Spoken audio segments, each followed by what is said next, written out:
Hello friends, welcome to offer ഓഹരി. നമ്മൾ discuss ചെയ്യാൻ പോകുന്നത് മറ്റൊരു ഓപ്ഷൻ ഹെഡ്ജിങ് സ്ട്രാറ്റജിയാണ്. അപ്പോൾ ഈ ഒരു സ്ട്രാറ്റജിയുടെ പേരാണ് കോൾ റേഷ്യോ ബാക്ക് സ്പ്രെഡ്. അപ്പോൾ എന്താണ് ഈ സ്ട്രാറ്റജി, ഏത് മാർക്കറ്റ് കണ്ടീഷനിലാണ് നമുക്ക് ഈ ഒരു സ്ട്രാറ്റജി അപ്ലൈ ചെയ്യാൻ പറ്റാമെന്ന് നമുക്ക് ഇന്നത്തെ വീഡിയോയിൽ നോക്കാം. അപ്പോൾ ഈ ഒരു സ്ട്രാറ്റജി അനുസരിച്ച് നമ്മൾ ഇൻ ദ മണിയിലുള്ള ഒരു കോൾ ഓപ്ഷൻ സെല് ചെയ്യണം. അതേസമയം തന്നെ നമ്മൾ 2 ലോട്ട് അറ്റ് ദ മണിയിലുള്ള കോൾ ഓപ്ഷൻ ബൈ ചെയ്യണം. ഇപ്പോൾ മാർക്കറ്റ് നല്ല രീതിയിൽ ബുള്ളിഷ് കണ്ടീഷനാണെന്ന് തോന്നിക്കഴിഞ്ഞാൽ നമുക്ക് അപ്ലൈ ചെയ്യാൻ പറ്റിയ ഒരു സ്ട്രാറ്റജിയാണിത്. അപ്പോൾ നമുക്കത് ജസ്റ്റ് ഒന്ന് നോക്കാം. അപ്പോൾ ഈ ഒരു സ്ട്രാറ്റജി അനുസരിച്ച് നമുക്ക് പ്രോഫിറ്റ് എന്ന് പറയുന്നത് അൺലിമിറ്റഡ് ആണ്. ഓക്കെ, അതൊരു സമയം അതായത് നല്ല എത്രത്തോളം മാർക്കറ്റ് കയറി പോകുന്നു അതുപോലെ നമുക്ക് പ്രോഫിറ്റ് വരുന്നതാണ്. ഈ മാക്സിമം ലോസ് എന്ന് പറയുന്നത് 7770 ആണ്. ഇനി ഇതിൻ്റെ ബ്രേക്ക് ഇവൻ പോയിന്റ് എന്ന് പറയുന്നത് 24,454 അതായത് 24,454 മുകളിൽ പോയി കഴിഞ്ഞാൽ നമുക്ക് പ്രോഫിറ്റ് ആയിരിക്കും. ഇനി നമുക്കിതിന് വേണ്ടി വരുന്ന മാർജിൻ എന്ന് പറയുന്നത് 36,451 രൂപയാണ് എസ്റ്റിമേറ്റഡ് മാർജിൻ വരുന്നത്.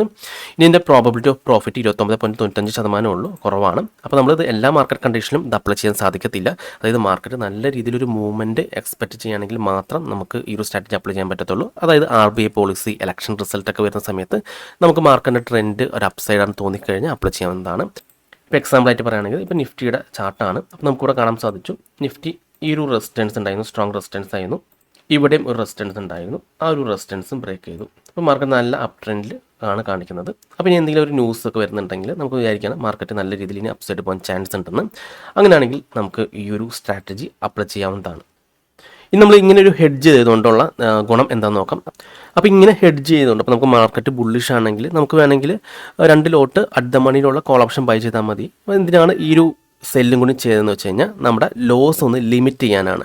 നമുക്ക് ഈ 7770 ലോസ് വരുന്നത് മാർക്കറ്റ് ഇപ്പോൾ എക്സ്പയറിക്ക് 24,350 ലെവലിൽ ക്ലോസ് ചെയ്യുകയാണെങ്കിലാണ് നമുക്ക് ഈ ഒരു മാക്സിമം ലോസ് എന്ന് പറയുന്നത് 7750 രൂപ വരുന്നത്. ഇപ്പോൾ മാർക്കറ്റ് നമ്മുടെ ഒരു എക്സ്പെക്റ്റേഷൻ അനുസരിച്ച് മാർക്കറ്റ് മുകളിലേക്ക് പോയില്ല, നല്ല രീതിയിൽ മാർക്കറ്റ് താഴേക്ക് വന്നു.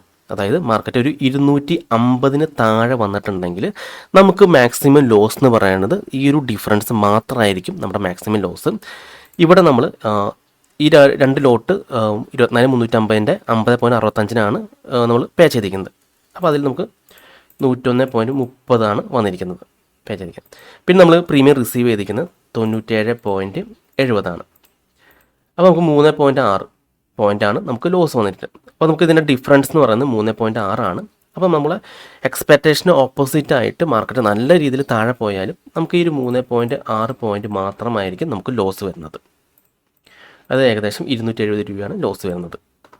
നമുക്കിവിടെ കാണാൻ സാധിക്കും ആ ഒരു പേ ഓഫ് ചാർട്ട് ഉണ്ടോ, മാർക്കറ്റിന് എത്ര താഴെ പോയാലും 270 അതേസമയം നമ്മളിവിടെ നെയ്ക്കഡായിട്ട് ജസ്റ്റ് സെല്ല് ചെയ്യാണ്ട് ഒരു ബൈ മാത്രമാണ് എടുത്തിരുന്നെങ്കിൽ നമ്മുടെ ലോസ് എന്ന് പറയുന്നത് ആ ഒരു 7598 മാർക്കറ്റ് നല്ല രീതിയിൽ താഴെ പോയി കഴിഞ്ഞാൽ. ഇതാണെങ്കിൽ നമുക്ക് ആ ഒരു ലോസ് ഒന്ന് ലിമിറ്റ് ചെയ്യാൻ സാധിക്കും മാർക്കറ്റ് 250 താഴെ പോയിട്ടുണ്ടെങ്കിൽ. ഓക്കെ, അതായത് മാർക്കറ്റ് 250-നും 350-നും ഇടയിലാണ് ക്ലോസ് ചെയ്യുകയാണെങ്കിൽ മാത്രമായിരിക്കും നമുക്ക് ലോസ് വരാം. അത് മാർക്കറ്റ് 350 ക്ലോസ് ചെയ്യുകയാണെങ്കിലാണ് നമുക്ക് ഈ ഒരു മാക്സിമം ലോസ് 7770 വരുന്നത്. ഇനി എങ്ങനെയാണ് ഈ ഒരു മാക്സിമം ലോസ് കാൽക്കുലേഷൻ വന്ന് നമുക്ക് നോക്കാം. അതായത് മാർക്കറ്റ് ഇപ്പോൾ 250-നും 350 ഇടയിലാണ് ക്ലോസ് ചെയ്യുകയാണെങ്കിലാണ് നമുക്ക് ലോസ് വരാൻ നമുക്ക് ഇവിടെ കൊടുത്തിട്ടുണ്ട് കണ്ടോ, ആ ഒരു ലോസിന് ഇവിടെ കാണാൻ സാധിക്കും. എക്സാക്റ്റ് ആ 350 ലെവലിൽ ക്ലോസ് ചെയ്യുമ്പോഴാണ് നമുക്ക് മാക്സിമം ലോസിങ്ങിന് വരുന്നത്. ഓക്കെ, അപ്പോൾ അതെങ്ങനെയാണ് വന്നത് നമുക്ക് നോക്കാം. അപ്പോൾ ഈ ഒരു 350 റേഞ്ചിൽ മാർക്കറ്റ് ക്ലോസ് ചെയ്യുകയാണെങ്കിൽ നമ്മുടെ ഈ ഒരു പ്രീമിയം ഉള്ളത് 0 ആയി പോകും. ഓക്കെ, അപ്പോൾ 24,250 ഇൻ ദ മണി ആയി കാരണം കൊണ്ട് തന്നെ അവിടെ നമുക്ക് 100 പോയിന്റ് കയറി നിൽക്കുന്നുണ്ടാവും. അപ്പോൾ 100 പ്ലസ് നമ്മളൊരു പ്രീമിയം ഡിഫറൻസ് 3.6 പേ ചെയ്തിട്ടുണ്ടായിരുന്നു. ഇപ്പോൾ 103.6 ഇൻറ്റു 75 7770 അങ്ങനെയാണ് ഈ ഒരു കാൽക്കുലേഷൻ കിട്ടിയത്.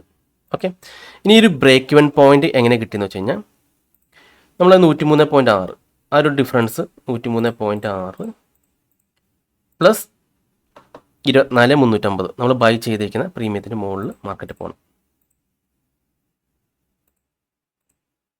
24,453.6 അപ്പോൾ അത് റൗണ്ട് ചെയ്ത് 24,454. അപ്പോൾ നമുക്ക് അത്ര ഉറപ്പുണ്ടെങ്കിൽ മാത്രം, അതായത് മാർക്കറ്റ് നല്ലൊരു 200-300 പോയിന്റ് അപ്സൈഡ് അല്ലെങ്കിൽ ഡൗൺ സൈഡ് മൂവ്മെൻറ്റ് ഉറപ്പുണ്ടെങ്കിൽ നമുക്ക് ഈ ഒരു സ്ട്രാറ്റജി അപ്ലൈ ചെയ്യാം.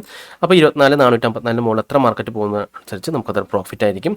അതേസമയം നമ്മുടെ എക്സ്പെക്റ്റേഷൻ ഓപ്പോസിറ്റ് ആയിട്ട് ഇപ്പോൾ റിസൾട്ട് അല്ലെങ്കിൽ ആർ ബിയുടെ പോളിസിയൊക്കെ നമുക്ക് മാർക്കറ്റിന് ഓപ്പോസിറ്റ് ആയിട്ട് വരാണ്. മാർക്കറ്റ് നല്ല രീതിയിൽ താഴേക്ക് വരാണെങ്കിൽ, അതായത് മാർക്കറ്റ് ഇവിടുന്ന് 250, അതായത് 250 താഴേക്ക് പോവുകയാണെങ്കിലും നമുക്ക് വരുന്ന മാക്സിമം ലോസ് എന്ന് പറയുന്നത് ഈ 270 രൂപ മാത്രമായിരിക്കും. അപ്പോൾ മാർക്കറ്റ് ഈ 250-നും 350 ഇടയിൽ മാത്രം ട്രേഡ് ചെയ്താലാണ് നമുക്ക് ലോസ് വരത്തുള്ളൂ.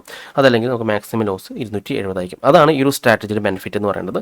ഇപ്പോൾ നമ്മൾ നെയ്ക്കഡായിട്ട് 2 ബൈ മാത്രമാണ് എടുത്ത് വെച്ചിരുന്നെങ്കിൽ നമുക്ക് ലോസ് വരുന്നത് 7598 പക്ഷേ മാർക്കറ്റ് ആ ഒരു ലെവൽസ്, ആ ബ്രേക്ക് ഇവൻ പോയിന്റ് ഉണ്ടല്ലോ, അതായത് 24,400 താഴേക്ക് പോകുന്നതനുസരിച്ച് നമുക്ക് ലോസ് കൂടും. ഓക്കെ, അതിനുള്ള മാക്സിമം ലോസ് 7598 വരും. പക്ഷേ ഇവിടെ ഇങ്ങനെ നമ്മൾ സെല്ല് ചെയ്യുന്ന അറൗണ്ട് തന്നെ നമുക്കത് ലോക്ക് ചെയ്യാൻ സാധിക്കും. ഒരു ചെറിയൊരു ഏരിയയിലായിരിക്കും ആ ഒരു ലോസ് വരാൻ ചാൻസ് ഉള്ളൂ. ബാക്കി എത്ര താഴെ പോയാലും നമുക്ക് ഈ ഒരു പ്രീമിയത്തിൻ്റെ ഡിഫറൻസ് മാത്രമായിരിക്കും ലോസ് വരുന്നത്. ഇപ്പോൾ നമുക്കൊരു ഐഡിയ കിട്ടുമെന്ന് വിചാരിക്കുന്നു. അപ്പോൾ ഈ സ്ട്രാറ്റജി നിങ്ങൾ ഫോളോ ചെയ്യുകയാണെങ്കിൽ നമ്മൾ ജസ്റ്റ് നോർമൽ മാർക്കറ്റിൽ ഇത് ഫോളോ ചെയ്യരുത്. എന്തെങ്കിലും ന്യൂസൊക്കെ വരുന്നുണ്ടെങ്കിൽ അല്ലെങ്കിൽ ആർ ബിയുടെ പോളിസി ഒക്കെ ഉണ്ടെങ്കിൽ നമുക്ക് അപ്ലൈ ചെയ്യാം. നമുക്ക് മാർക്കറ്റിൻ്റെ ട്രെൻഡ് നോക്കാം, ചാർട്ട് നോക്കിയിട്ട് ഏകദേശം ബുള്ളിഷ് ട്രെൻഡ് കണ്ടു. ഇപ്പോൾ ഒരു ആർ ബി ഐ പോളിസി ഒക്കെ വരുന്നുണ്ടെന്ന് തോന്നിക്കഴിഞ്ഞാൽ, അല്ലെങ്കിൽ ഇലക്ഷൻ റിസൾട്ടൊക്കെ വരുന്നുണ്ടെന്ന് തോന്നിക്കഴിഞ്ഞാൽ, അത് മാർക്കറ്റിന് പോസിറ്റീവ് ആണെന്ന് തോന്നിക്കഴിഞ്ഞാൽ നമുക്ക് ഈ ഒരു സ്ട്രാറ്റജി അപ്ലൈ ചെയ്യാം. സാധാരണ മാർക്കറ്റ് ആ ഒരു റിസൾട്ട് പോസിറ്റീവ് ആണെങ്കിൽ മാർക്കറ്റ് നല്ല രീതിയിൽ അപ്സൈഡ് കയറിപ്പോയി നമുക്ക് നല്ല രീതിയിൽ പ്രോഫിറ്റ് ഇതിൽ നിന്ന് കിട്ടുന്നതാണ്. ഇനി അതല്ല, മാർക്കറ്റ് റിസൾട്ട് മോശമാണെങ്കിൽ മാർക്കറ്റ് സൈഡ് വൈസ് നിൽക്കാൻ ചാൻസ് കുറവാണ്. നല്ല രീതിയിൽ മാർക്കറ്റ് താഴേക്ക് വരും. ഇതേപോലെ നല്ല രീതിയിൽ മാർക്കറ്റ് താഴേക്ക് വരാനും ചാൻസ് ഉണ്ട്. അപ്പോൾ അങ്ങനെ വരാണെങ്കിൽ നമുക്ക് ആ 250, നമ്മുടെ ആ ഒരു 250 റേഞ്ച് താഴേക്ക് പോയി കഴിഞ്ഞാലും നമുക്ക് ഈ ഒരു പ്രീമിയത്തിൻ്റെ ഡിഫറൻസ് മാത്രമായിരിക്കും ലോസ് വരുന്നത്. ഇപ്പോൾ നമ്മൾ മാർക്കറ്റ് നല്ല ബുള്ളിഷാണ്, നമുക്ക് ബൈ മാത്രം മതി എന്ന് എടുത്ത് വെച്ചിട്ടുണ്ടെങ്കിലും മാർക്കറ്റ് നല്ല താഴേക്ക് വരുമ്പോൾ നമ്മുടെ ഫുൾ പ്രീമിയവും നമുക്ക് ലോസായി മാറും. പക്ഷേ ഇവിടെ നമുക്ക് ആ ഒരു ചെറിയൊരു ഏരിയയിൽ മാത്രമായിരിക്കും ആ ലോസ് വരെ മാർക്കറ്റ് ആ ഏരിയയിൽ ട്രേഡ് ചെയ്യുകയാണെങ്കിൽ. ഇപ്പോൾ ന്യൂസ് അതുപോലെ റിസൾട്ടൊക്കെ വരുന്ന സാഹചര്യങ്ങളിൽ മാർക്കറ്റ് സൈഡ് വൈസ് ആവാറില്ല. ഒന്നല്ലെങ്കിൽ 200 പോയിന്റ് അല്ലെങ്കിൽ 300 പോയിന്റ് അപ്പ് സൈഡ് അല്ലെങ്കിൽ ഡൗൺ സൈഡ് മൂവ് വരുന്നുണ്ട്. അപ്പോൾ നമുക്ക് ഈ ഒരു സ്ട്രാറ്റജി യൂസ് ചെയ്ത് നമ്മുടെ ആ ഒരു റിസ്ക് നമുക്ക് കുറയ്ക്കാൻ സാധിക്കുന്നതാണ്. അപ്പോൾ എന്താണ് കോൾ റേഷ്യോ ബാക്ക് സ്പ്രെഡ് എന്ന് മനസ്സിലായി എന്ന് വിചാരിക്കുന്നു. ഇനി നിങ്ങൾക്ക് ഈ ഒരു സ്ട്രാറ്റജിയിൽ ഡൗട്ട്സ് ഒക്കെ ഉണ്ടെങ്കിൽ ഈ കാണുന്ന വാട്സ്ആപ്പ് നമ്പറിലേക്ക് എനിക്കൊന്ന് മെസ്സേജ് ചെയ്താൽ മതി. അതുപോലെ തന്നെ നിങ്ങൾ ഈ ചാനൽ ഇതുവരെ സബ്സ്ക്രൈബ് ചെയ്തിട്ടില്ലെങ്കിൽ സബ്സ്ക്രൈബ് ചെയ്യാൻ മറക്കരുത്. ഒരുപാട് നല്ല സ്ട്രാറ്റജീസ് വീഡിയോസ് ഞാൻ ഈ ചാനലിലോട് അപ്ലോഡ് ചെയ്യുന്നതാണ്. അപ്പോൾ മറ്റൊരു വീഡിയോയുമായി ഞാൻ വീണ്ടും അടുത്ത ദിവസം വരാം. അതുവരെ നന്ദി, നമസ്കാരം.